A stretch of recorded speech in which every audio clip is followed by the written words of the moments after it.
오늘 본문은 7장, 8장까지 이어지는 예수님의 그 2차 갈릴리 사역의 연속 부분입니다. 여기서는 세례 요한의 질문과 또 예수님의 답변, 그리고 세례 요한의 삶과 사역에 대한 예수님의 그런 평가를 기록하고 있었던 지난주 7장 18절부터 28절에 이어서 세례 요한의 증거와 예수님의 이 복음을 거부하는 완악하고 또 무관심한 유대인들을 향한 주님의 책망을 기록하고 있는 부분입니다. 앞서 세례 요한은 자신의 제자 2명을 누구에게 보냅니까? 예수님께 보내어서 어떤 질문을 합니까? 오실 그이가 당신입니까? 우리가 다른 사람을 기다려야 합니까? 라는 말씀을 20절에서 질문하게 됩니다. 그래서 이 질문은 세례 요한과 예수님과의 관계를 생각할 때 전혀 뜻밖의 질문이라고 말씀드린 바 있습니다. 세례 요한은 성령의 감동으로 예수님이 누구신지를 가장 먼저 알아보았던 사람 중 한 사람이었죠. 성령의 감동으로 그에게 깨달음을 왔을 때 보라, 세상 죄를 지우고 가는 하나님의 어린 양이다 라고 고백했던 바로 장본인이 세례 요한입니다. 그리고 주님께 성하기만 한다면 나는 얼마든지 수하여 된다고 말했던 그런 말을 했던 사람입니다. 그만큼 예수님은 또 그에게 어떻습니까? 물세례를 주었던 장본이기도 하죠.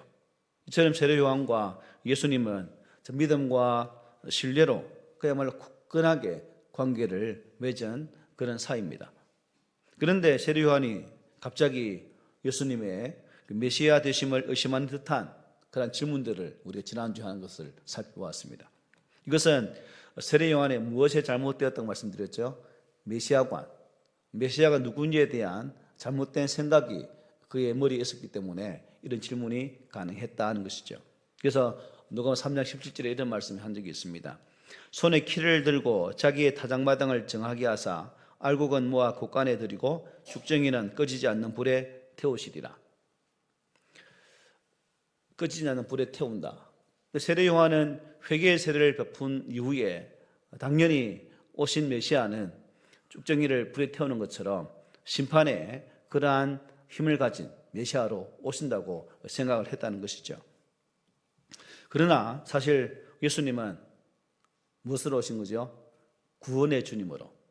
초림하신 메시아는 인생의 죄를 사하시고 그 영혼들에게 참 구원의 길을 여시기 위해 오신 분이라고 성경은 우리에게 증거했습니다. 그래서 예수님은 세례 요한의 제자들에게 이런 말씀을 하게 되죠. 7장 22절이었습니다. 너희가 가서 보고 들은 것을 요한에게 알리되 맹인이 보며 못 걷는 사람이 걸으며 나병 환자가 깨끗함을 받으며 귀먹은 사람이 들으며 죽은 자가 살아나며 가난한 자에게 복음이 전파된다 하라고 말씀하셨죠. 예수님은 또 이사야에 예언되어진 그런 말씀으로 또 인용해서 말씀한 적이 있습니다. 그건 4장입니다. 주의 성령이 내게 임하셨으니 이는 가난한 자에게 복음을 전하게 하시려고 내게 기름을 부으시고 나를 보내사 포로된 자에게 자유를 눈먼 자에게 다시 보게 함을 전파하며 눌린 자를 자유롭게 하고 주의 은혜의 해를 전파하게 하려 하심이라 하였더라. 이사야 말씀을 인용해서 또 이 말씀을 전하기도 했습니다. 지금 예수님은 구약에 예언되어진 바로 그 메시아의 역할을 충실히 이행하고 계신 거죠.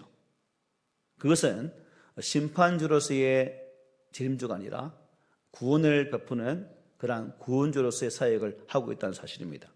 결국 메시아의 사역에 대한 근본적인 이해가 달랐기 때문에 즉 세례 요한과 예수님의 그러한 관계 속에 이러한 이상 기류가 쌓이게 된 거죠. 세례 요한이 이러한 의심에 대해서 예수님은 그렇다고 책망하셨습니까? 비난하셨습니까? 아니었어요. 세례 요한에 대해서는 더 신뢰가 변함없는 모습으로 말씀하시기도 했습니다. 지난 26절에 보니까 선지자보다 훌륭한 자라 말씀하셨죠. 27절에서는 예수님 오심을 준비하기 위해 보냄을 받은 자다라고 말씀하셨어요. 그리고 28절에서는 여자가 낳은 자 중에서 요한보다 큰 자가 없다라는 평가의 말씀을 주시기도 하셨습니다. 비록 요한이 예수님 자신을 잘못 이해해서 좀 의심에 찬 질문을 던졌지만 세례 요한에 대한 신뢰에는 전혀 변함이 없음을 보게 됩니다. 이것은 우리 인간의 연약함, 지적으로나 의지적으로 우리를 너무나 잘 아시는 예수님이 누굴 배려하신 거예요? 세례 요한을 충분하게 배려하신 그러한 말씀이기도 합니다. 때로 연약해지고 의심할 때에도 우리를 향한 예수님의 사랑은 변함이 없다는 사실이죠. 우리들도 신앙생활을 하면서 얼마나 많이 의심합니까?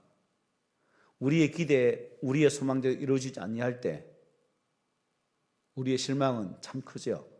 하지만 우리의 편에서 하나님에 대한 신뢰는 자꾸 흔들리고 무너지지만 하나님의 우리에 대한 사랑은 변함이 없다는 사실입니다.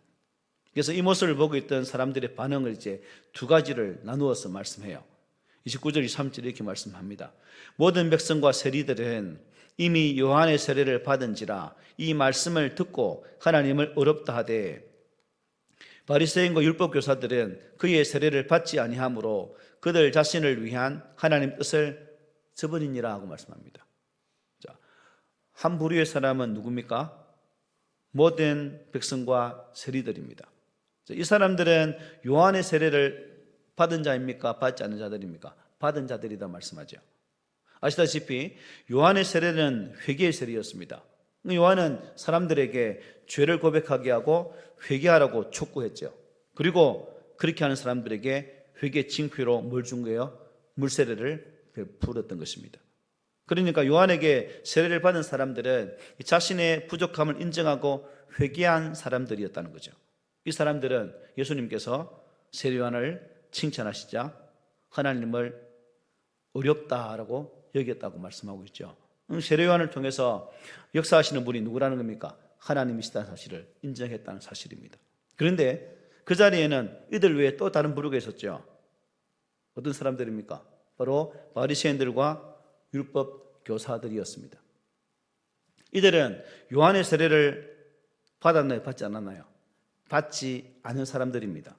즉 스스로 회개할 필요를 전혀 느끼지 못했던 사람들이라는 겁니다.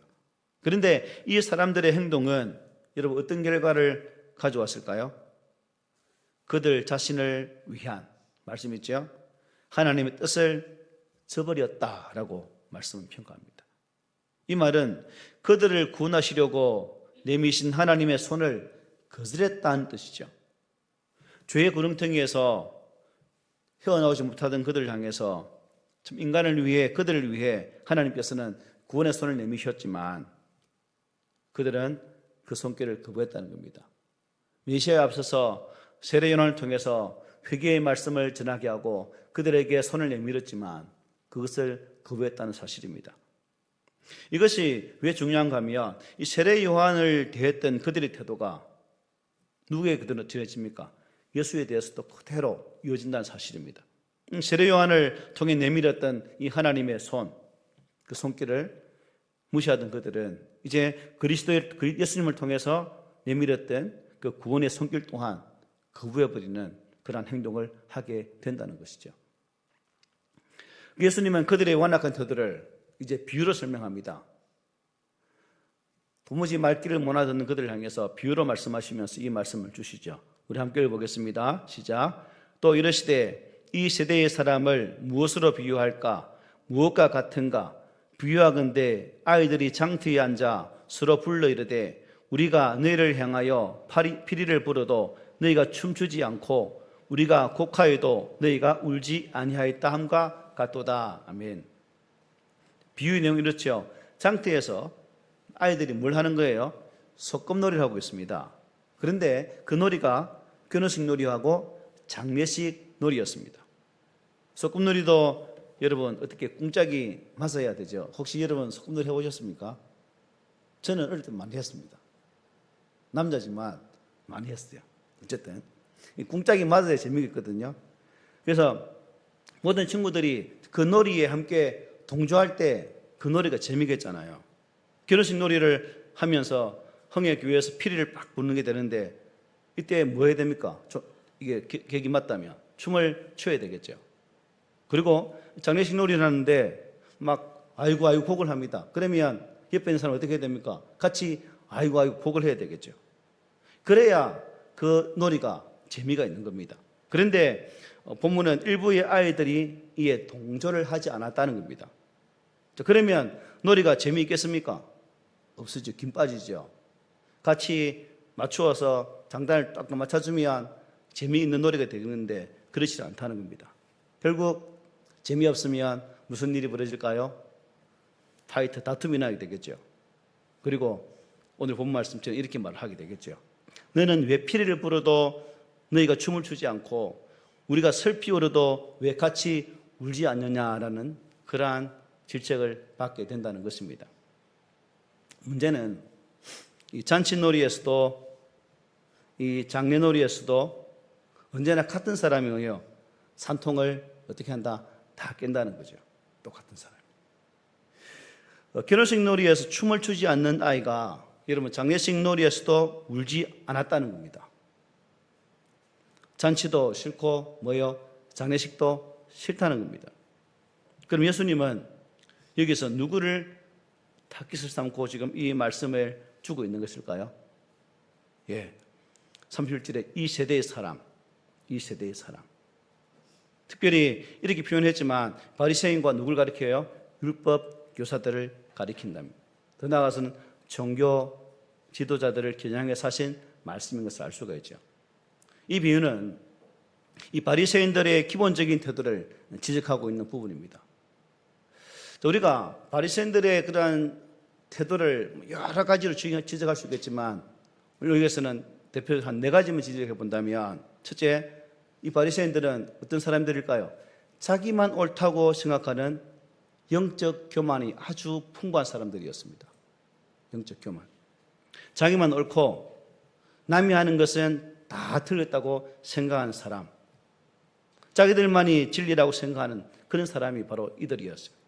자신들의 신앙이나 태도가 잘못되어 있었다고 해도 전혀 생각하지 않는다는 거예요. 잘못되어 있어도.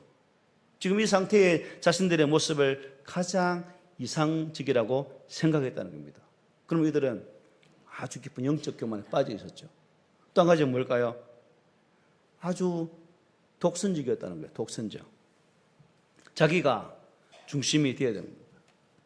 태양이 지구촌의 이 태양계의 중심이듯이 자기가 모든 관계의 중심이 되어야 된다는 거예요. 자기가 주도하지 않는 일에는 그것이 아무리 옳다고 해도 절대 동조를 하지 않았다는 부류가 바로 이 종교 지도자들이었습니다. 또 한 가지는 그들의 양심은 어떤 양심이었을까요?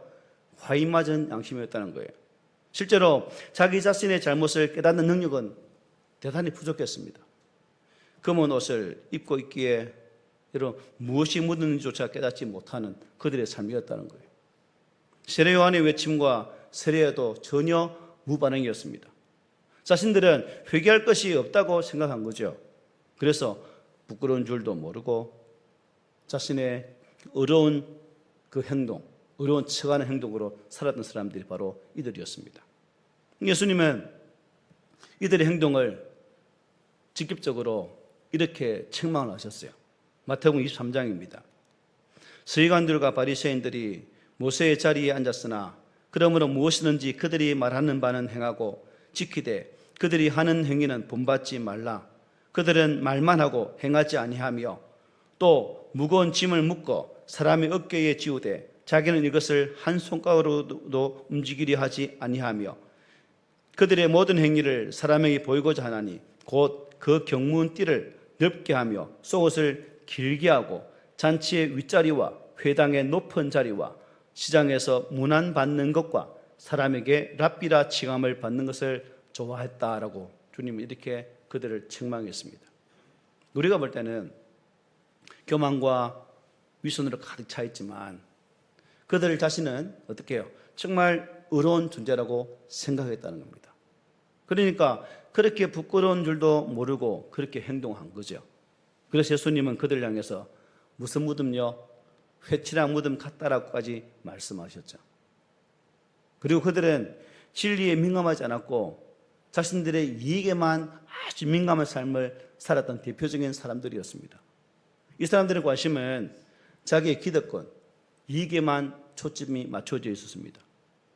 여러분, 선한 신앙인이라면 어떻게 하면 하나님의 말씀을 따라서 진리에 순종하는 삶을 살까라고 고민하게 되죠. 여러분 그렇게 고민하죠. 내가 어떻게 하면 하나님의 말씀대로 살아가지? 고민하시죠? 네.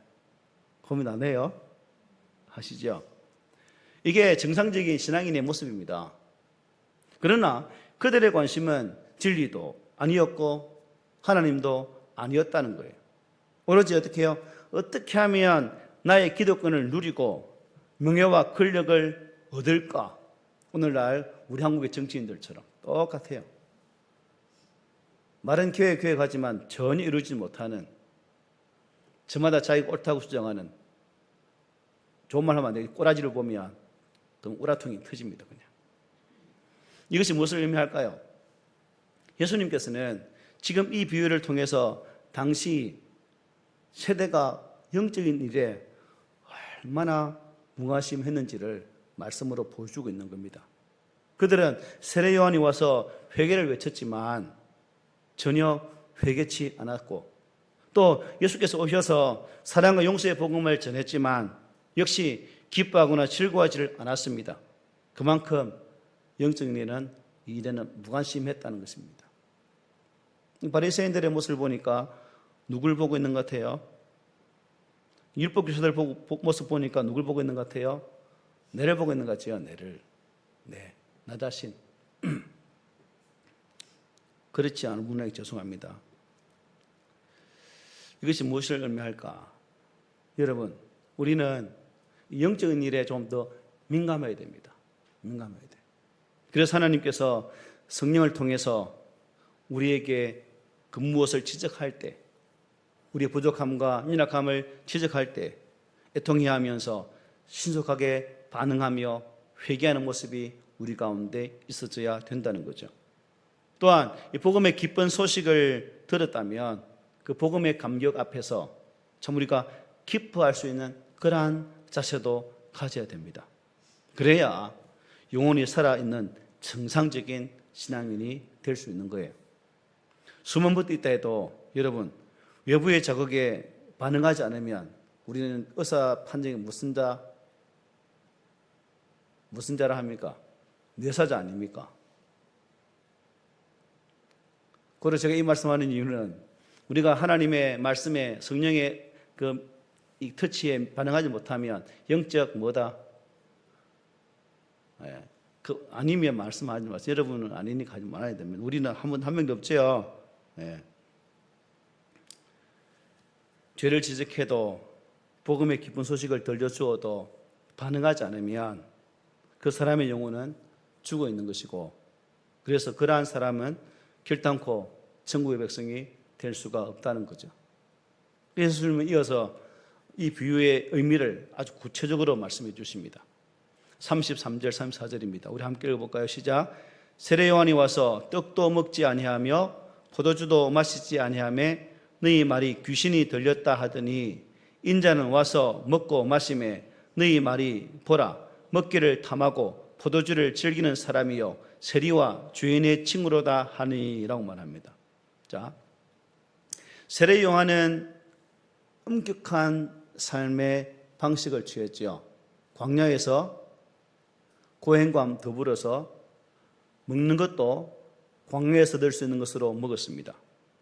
즉 우리가 아시는 것처럼 나시린처럼 포도주도 마시지 않고 금욕적인 생활을 하면서 석청을 먹거나 메뚜기를 먹었죠. 그리고 아주 거칠은 옷, 낙타 옷을 입고 지냈던 사람이 바로 세례 요한이었습니다. 그랬더니 바리새인들의 말이 뭡니까? 세례 요한을 어떻게 해요? 귀신 들렸다 하더라. 귀신 들렸다.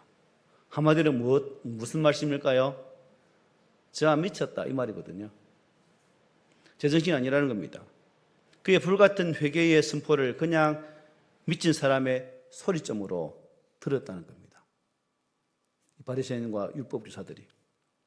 그런데 이번에는 예수님의 세례 요한과 정반대로 이제 어떻게 해요? 금욕생활 안 하고 잘 먹고 잘 마셨죠, 예수님은. 그러니까 이번에 뭐라 말합니까?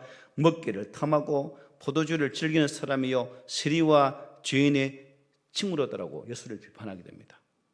그들에게는 세례 요한도 예수님도 어떻게 해요? 다 못마땅하게 보였다는 겁니다. 이것이 바로 앞에서 말한 비유의 의미라는 겁니다. 즉 잔치놀이는 예수님의 삶의 방식을 의미하는 것이고, 장례놀이는 세례 요한의 삶의 방식을 비유적으로 표현했다고 볼 수 있어요. 그렇다면 여기 피리를 불어도 춤추지 않고 슬피 울어도 울지 않는 사람은 바로 누굴 가리킬까요? 바리새인들과 율법 교사들이다 하는 것이죠. 여러분, 이 비유를 마치신 예수님은 이런 말씀으로 오늘 말씀을 결론 짓습니다. 우리 함께 읽어보겠습니다. 시작. 지혜는 자기의 모든 자녀로 인하여 옳다함을 얻느니라. 이 말은 지혜는 지혜의 자녀들에 의해서 옳다는 것이 증명된다는 말의 뜻입니다. 바리새인과 율법 교사들이 하나님의 복음을 거부한다 하더라도 실망하지 않는다는 말씀입니다. 왜요? 하나님 복음은 경고와 은혜를 받아들이는 그 지혜의 자녀들, 그러니까 믿음의 자녀들을 통해서 그것이 진리임을 반드시 드러나게 된다는 것입니다. 예수님은 그것을 보신 거죠. 저들이 아닐지라도 믿음의 자녀들, 진리 안에 있는 지혜자들로 말미암아 반드시 그게 나타나게 되어 있다고 보고 계신 거죠. 이 바리새인들과 율법교사들이 아무리 예수님을 핍박하고 나아가 그를 십자가에 달아 죽여도 예수님을 통한 하나님의 구원 사역은 망했습니까? 망하지 않았어요. 오히려 그들을 교만함을 영용해서 하나님은 오히려 당신의 구원의 사역을 완성해가는 모습을 보지 않습니까? 그들은 예수만 죽이면 모든 것이 끝날 것이라 생각했습니다. 그러나 예수님은 제자들을 남겨두셨어요.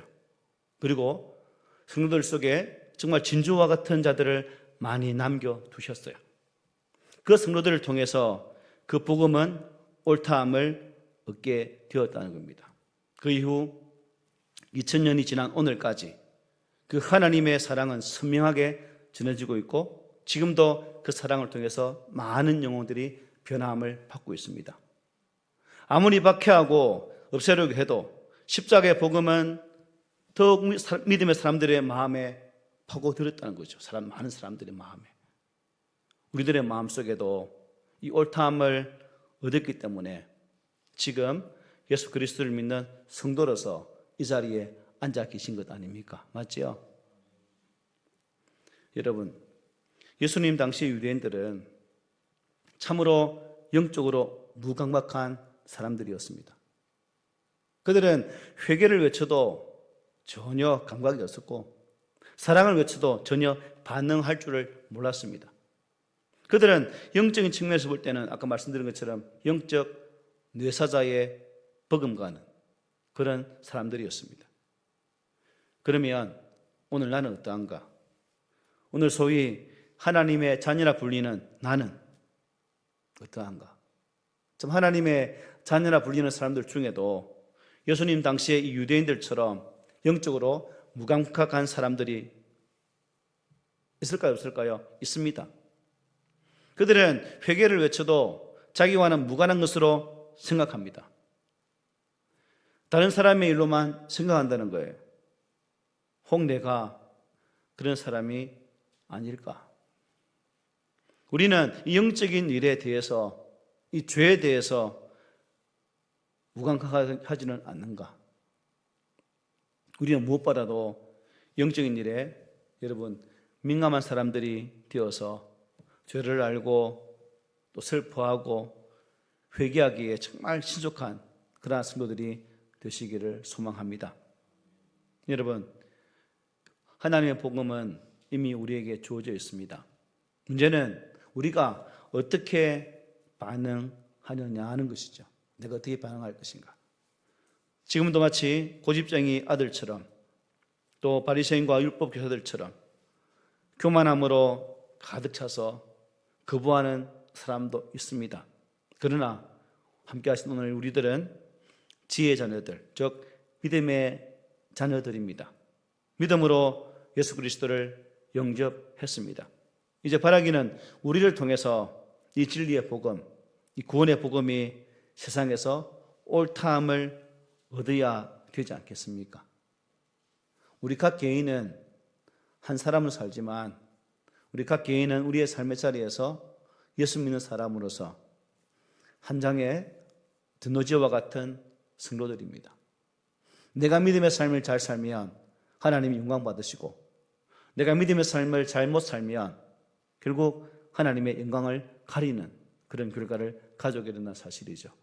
나의 삶을 통해서 옳다함을 증명한다면 우리 주님이 반드시 영광 받으실 것입니다. 나아가 우리의 벽마디의 말보다 우리의 하나의 행동과 실천이 우리 주변의 많은 사람들을 변화시킬 수 있다는 이 사실을 항상 명심했으면 좋겠습니다. 말과 행실을 통해서 하나님의 은혜의 복음이 나의 가족과 이웃과 더 많은 사람들에게 증거된다면 우리 하나님께서 우리를 구원하신 그 구원의 즐거움 속에 기뻐하지 않겠습니까? 그래서 우리가 신앙생활을 함에 있어서 나 자신의 만족을 위해 신앙생활을 하지 말고 하나님의 그 만족하심을 위해서 믿음의 삶을 잘 영위할 수 있는 그러한 신실한 성도가 되시기를 소망합니다. 아멘.